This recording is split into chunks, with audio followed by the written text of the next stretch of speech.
This has to be the right way.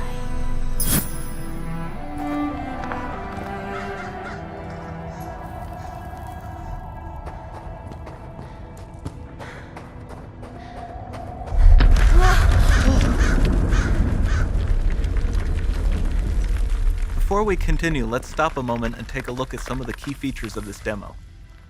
Much of what you see was built with Quixel Megascan assets, but instead of using the game versions, we used the cinematic versions, which would typically only be used in film. There are around 1 million triangles each, and thanks to virtual texturing, they all use 8K textures as well. Nanite can render an insane number of triangles very quickly. There are over 1 billion triangles of source geometry in each frame that Nanite crunches down losslessly to around 20 million drawn triangles.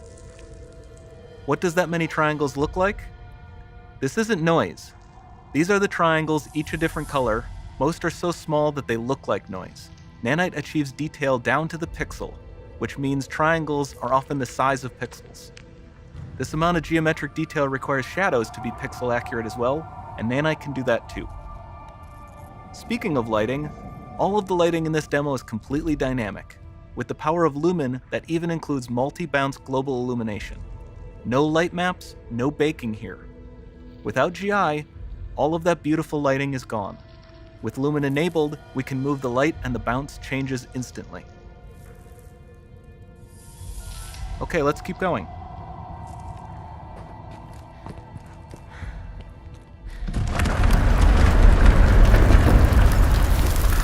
We've made some great additions to our audio system as well. Convolution reverb allows us to measure reverberation characteristics of real spaces, like actual caves that we sampled, and reproduce them in virtual spaces.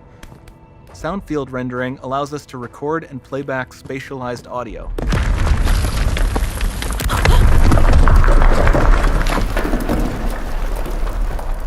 All of this adds up to a more immersive experience.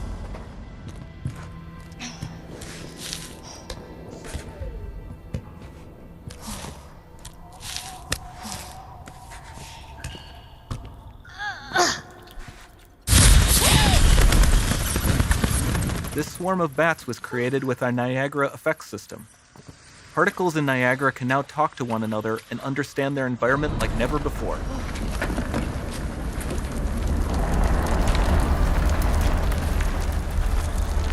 We've also added a ton of new functionality to run fluid simulations like you see in the water below.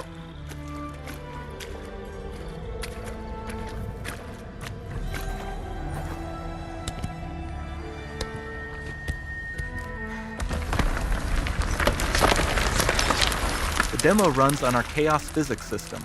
Here we are using it to accurately simulate the rigid bodies of the falling rocks and the cloth of her scarf.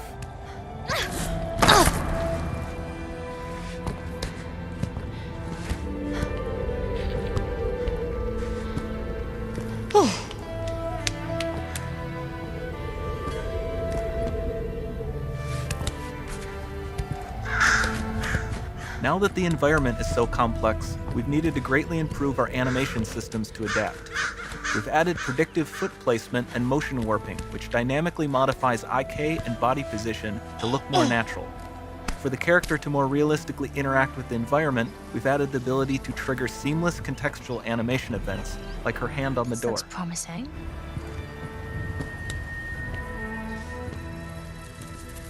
Dynamic GI is amazing, not just for speeding up iteration, but also for its impact on gameplay. Nice. Any light source can move while still having beautiful bounce lighting. Dynamic illumination means specular as well, which you can see on all the metal surfaces. You can even see the Niagara-powered bugs reacting to the light.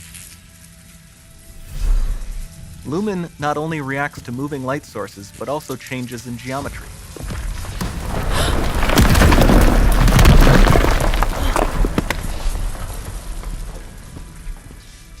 Remember we mentioned high poly assets? This statue was imported directly from ZBrush and is more than 33 million triangles. No baking of normal maps, no authored LODs.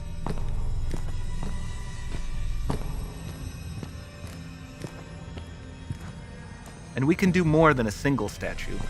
There are nearly 500 of that exact statue at the same detail level placed in this room for a total of over 16 billion triangles from statues alone. Over this entire demo, there are hundreds of billions of triangles.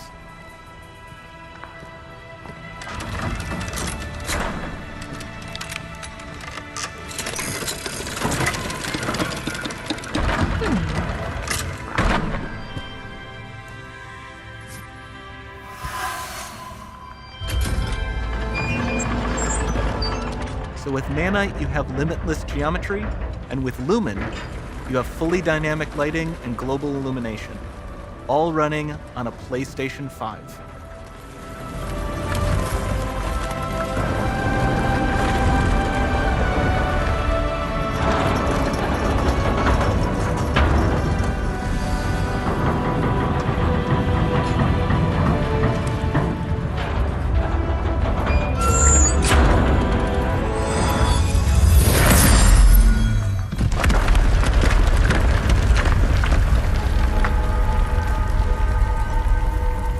There's not much time left. And this doesn't need to be constrained to small rooms. It can stretch all the way to the horizon. The portal, it's open. Don't fail me now.